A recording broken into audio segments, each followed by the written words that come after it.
안녕하십니까. 종교평화연구원장 이병두입니다.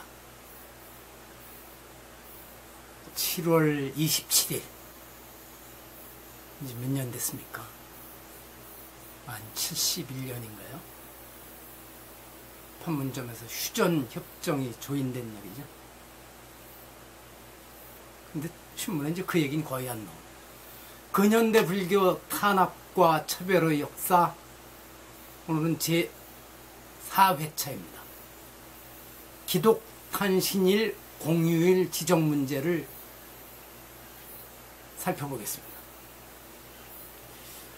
우리 한국이 속해 있는 아시아든 아니면 유럽이나 아프리카 등 다른 대륙이든 가릴 것 없이 옛날이나 지금이나 국가가 특정 종교에 줄 수 있는 가장 효과적인 특혜는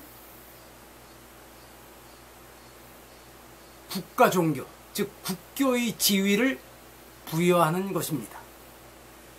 이 지위를 얻어낸 종교가 휘둘렀던 권위의 힘이 상상하기 어려울 정도로 크고 무서웠던 것은 근대 이전 유럽 전역에서 천주교가 저지른 대표적인 악행인 종교재판과 마녀 사냥 역사를 돌아보거나 최근 일부 이슬람 국가가 신정 일치체제를 도입하면서 보여준 모습에서 생생하게 알 수 있을 것입니다.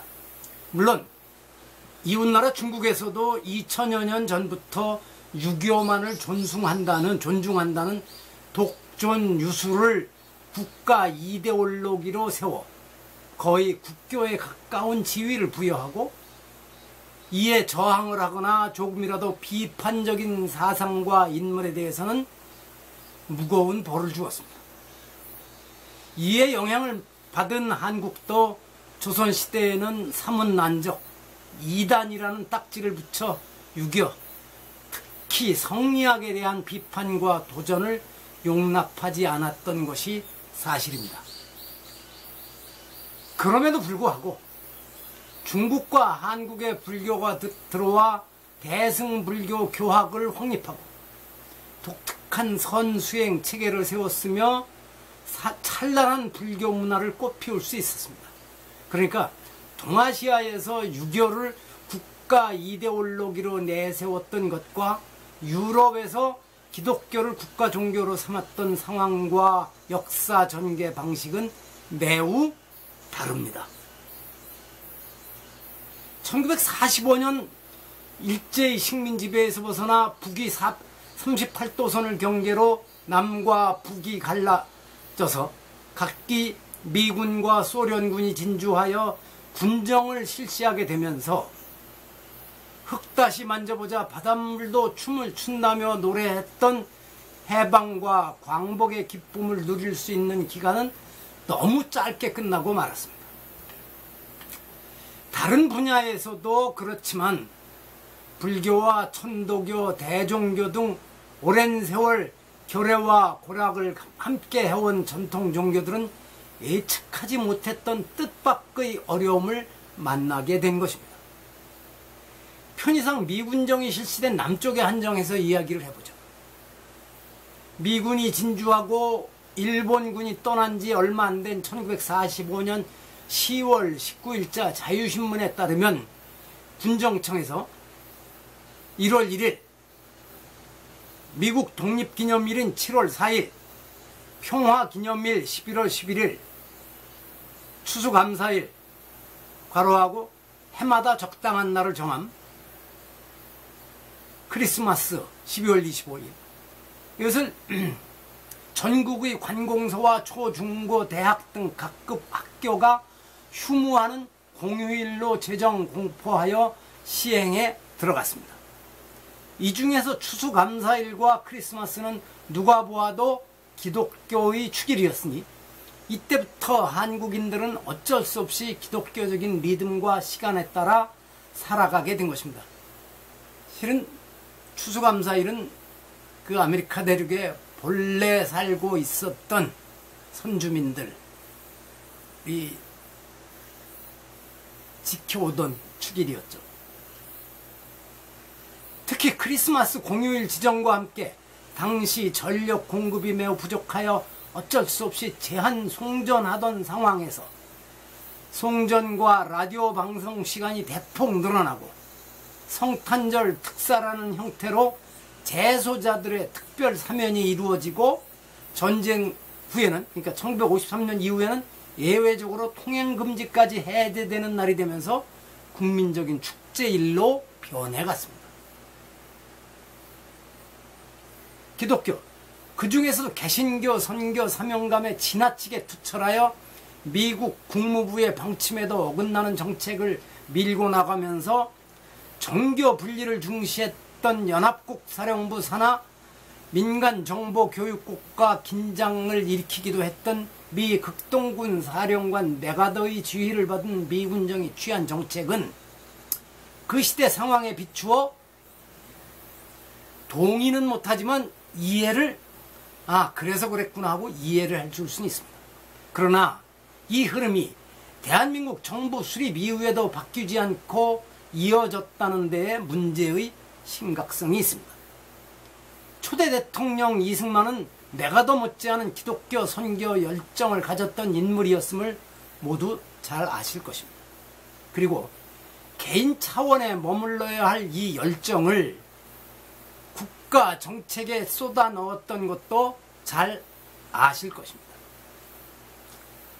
10여 년 전이죠. 박근혜 정권 시절 국사편찬위원장을 지낸 유영익은 이 사람이 한림대학 교수였었나요? 심지어 헌법에 명시된 정교분리 원칙을 사실상 형해화시키면서 기독교를 장려함으로써, 이거 좀 건너뛰겠습니다.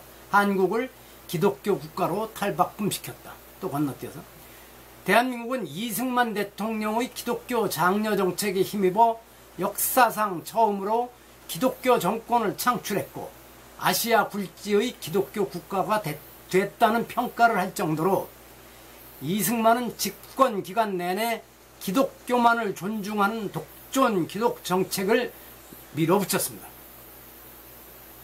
지금 언급한 유영익뿐만 아니라 숱한 기독인들이 똑같은 논리에서 이승만을 기억하고 존경하며 그것을 온 국민들이 따라주기를 강요하고 있습니다.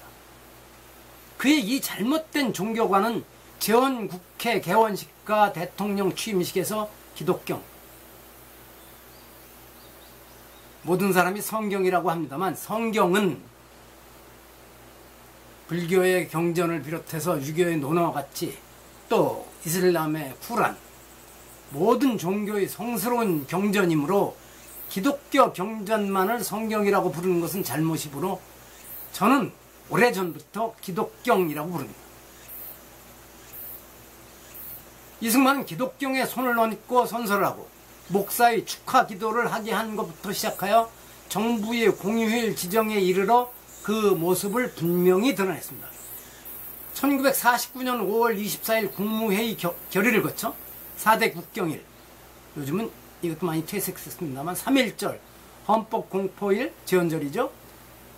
독립기념일, 광복절, 개천절을 정하면서 함께 결정한 공휴일에 크리스마스를 포함시켰는데 이는 당시 인구의 5%에도 훨씬 못 미쳤던 기독교인들에게 특혜를 주고 다수를 차지했던 불교, 유교, 천도교, 대종교인의 권리를 무시 탄압한 조치였습니다.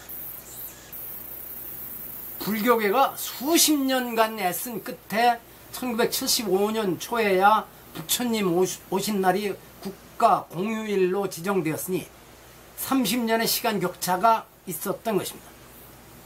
그것도 크리스마스는 명칭을 성탄절이라고 하고 달력 등에도 성탄절이라고 그렇게 표시되어 일반 국민들에게 자연스럽게 성스러운 분이 태어난 날이라는 의식을 머릿속에 심어주면서 부처님 탄생하신 날은 석가탄신일로 불러 명칭에서부터 차별을 드러냈습니다.